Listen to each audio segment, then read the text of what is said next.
దీనిపైన మేము కంప్లైంట్లు ఇస్తే సిఐడికి తప్పుడు ప్రచారం పైన చర్యలు తీసుకోమని చెప్పి ఇస్తే తర్వాత సిఐడి వాళ్ళకి ఆ కేసును ఎలక్షన్ కమిషన్ మేము 29వ తారీఖు ఇస్తే నిన్న వాళ్ళు ఎలక్షన్ కమిషన్ దీనిపైన చర్యలు తీసుకోమని లెటర్ రాయడం ఇవన్నీ జరిగాయి.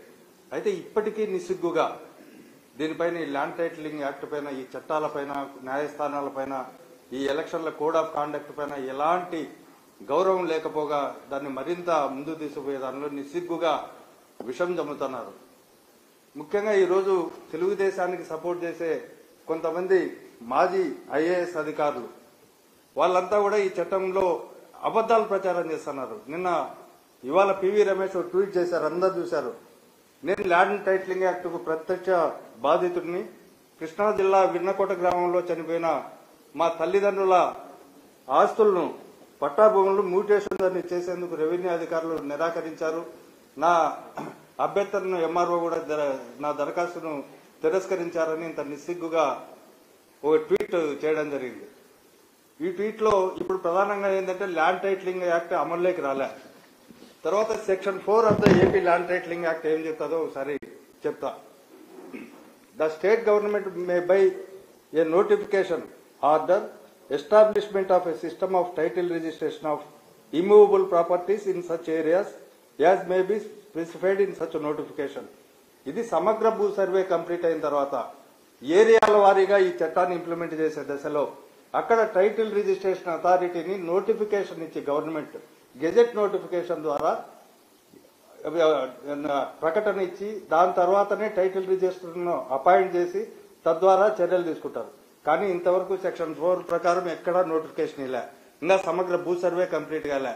సెక్షన్ 4 మేము ఇంకా నోటిఫై చేయలేదని చెప్పి హైకోర్టుకు ల్యాండ్ టైటిలింగ్ యాక్ట్ సందర్భంగా, ఆ వివాదాల సందర్భంగా కొంతమంది న్యాయవాదులు కోర్టులు పబ్లిక్ ఇంట్రెస్ట్ లిటిగేషన్లు వేస్తే దాంట్లో అడ్వకేట్ జనరల్ గారు స్పష్టంగా చెప్పారు, మేము ఇంతవరకు సెక్షన్ 4 ని ఇష్యూ చేయలేదు గెజెట్ నోటిఫికేషన్, కాబట్టి ఇంకా ఈ యాక్ట్ అమల్లోకి రాలేదు, అదేవిధంగా దీనికి సంబంధించిన రూల్స్ కూడా మేము ఫ్రేమ్ చేయలేదని చెప్పారు. అయితే ఇంత నిస్సిగ్గుగా మ్యూటేషన్ జరగలేదని పివి రమేష్ చెప్పడం అనేది చాలా దుర్మార్గమైన విషయం. దానికి రీట్వీట్ తో సీఎంఓలో పనిచేసిన అధికారి పరిస్థితే ఇలా ఉంటే ఇంకా ఈ దేశంలో పేదవారి పరిస్థితి ఏంది? మీ భూమి గాని మీ ఇల్లు గాని ఇవన్నీ జగన్ లాక్కుంటాడని చెప్పి మరో రీట్వీట్ 14 సంవత్సరాలు ముఖ్యమంత్రిగా పనిచేసిన చంద్రబాబు నాయుడు దానికి రీట్వీట్ చేస్తారు. అసలు వీళ్ళు యాక్ట్ చదివారు, తర్వాత ఇది చట్టం అమల్లో ఉందా లేదా అని చెప్పరు. తర్వాత నీతి ఆయోగ్ కేంద్ర ప్రభుత్వం ఇవాళ ప్రతులను ల్యాండ్ టైటిలింగ్ యాక్ట్ ని ఎక్కడో కాల్చినట్టు బహిరంగ సభలో మనం చూసాం. కానీ ఇదే పరిస్థితి మొన్న కూడా మేము అడిగాం. ఇవాళ ప్రధాని మోడీ బహిరంగ సభ దాంట్లో మీరు కూడా పాల్గొంటున్నారు. ల్యాండ్ టైటిలింగ్ యాక్ట్ ను మీకు దమ్ము ధైర్యము ఉంటే నీతి ఆయోగ్ ద్వారా వివిధ రాష్ట్రాలకు సప్లై చేసిన మెటీరియల్ బేస్ చేసుకుని ల్యాండ్ టైటిలింగ్ యాక్ట్ అన్ని రాష్ట్రాల్లో తయారవుతుంటే ఆ చట్టాలని, ఈ చట్టాన్ని నువ్వు తీసుకుపోయి ప్రధాని మోడీ ముందర నీకు ధైర్యం ఉంటే అక్కడ కాల్చి చూపించమని చెప్పి మేము సవాల్ విసురుతున్నాం.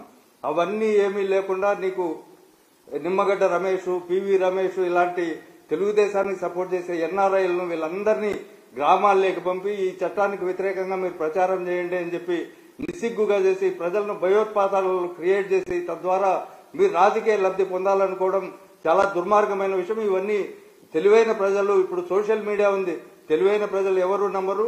మీరు దీన్ని తాంచుకుంటే మిమ్మల్ని తెలుగుదేశం వాళ్ళని ఈసారి మిమ్మల్ని మీరు ప్రతులను కాల్చేది గారు, మిమ్మల్ని మీ తెలుగుదేశాన్ని ప్రజలే కాల్చేసే వాళ్ళ ఆగ్రహ జ్వాలకు మీరు గురవుతారని మేము తెలియజేస్తున్నాం.